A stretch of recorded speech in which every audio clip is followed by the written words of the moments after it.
বাঙালি। এই এক শিক্ষা না 29শে ফেব্রুয়ারি থেকে মাইরের উপরে।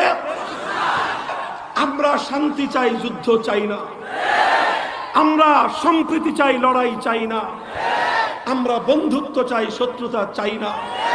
কিন্তু মনে রাখবে, যদি আমাদের বন্ধুত্বের হাতে তুমি গাদ্দারির রক্ত লাগিয়ে দিতে চাও, সম্প্রীতির জায়গায় যদি সাম্প্রদায়িকতার আগুন জ্বালিয়ে দিতে চাও, 80 কোটি মুসলমান গজওয়াতুল হিন্দের হাতিয়ার নিয়ে জিহাদের ময়দানে নামবে, জিহাদের ময়দানে নামবে।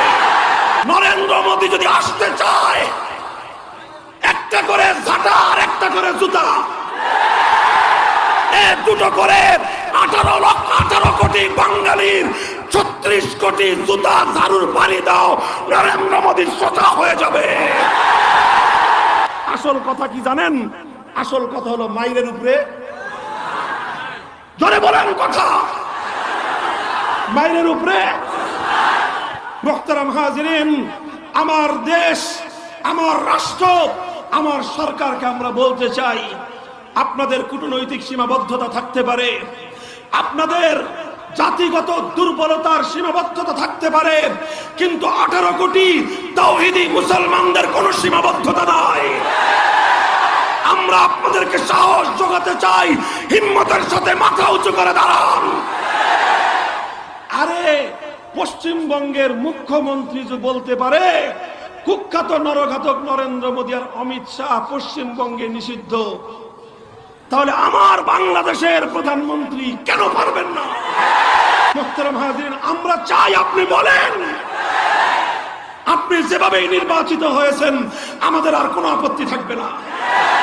18 কোটি মানুষের মুখের ভাষা, মনের ভাষা একবারের জন্য আপনার মুখে উচ্চারণ করেন, 18 কোটি মানুষ আপনার জন্য জীবন দেবে। খুব ভালো করে শুনে রাখো, আমরা বাঁচলাম না মরলাম এটা আমাদের কাছে গুরুত্বপূর্ণ কোনো বিষয় নয়। আমাদের কাছে গুরুত্বপূর্ণ বিষয় হলো যতদিন বাঁচবো আল্লাহর জন্য বাঁচবো। আল্লাহর জন্য যখন জীবনের চেয়ে মৃত্যুকে শ্রেষ্ঠ মনে করব, তখন জীবনের চেয়ে মরণ আমাদের কাছে প্রিয় হয়ে যাবে।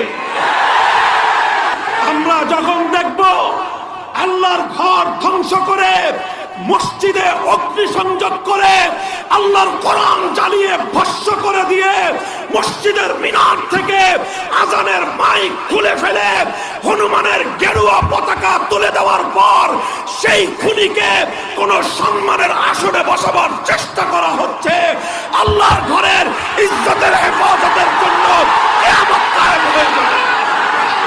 আল্লাহু রাব্বুনা হুয়াল ইলাহু লাহু মিনাল আসমাই মাসতাফাহু الواحد الحي كذا المليك والملك المالك لا شريك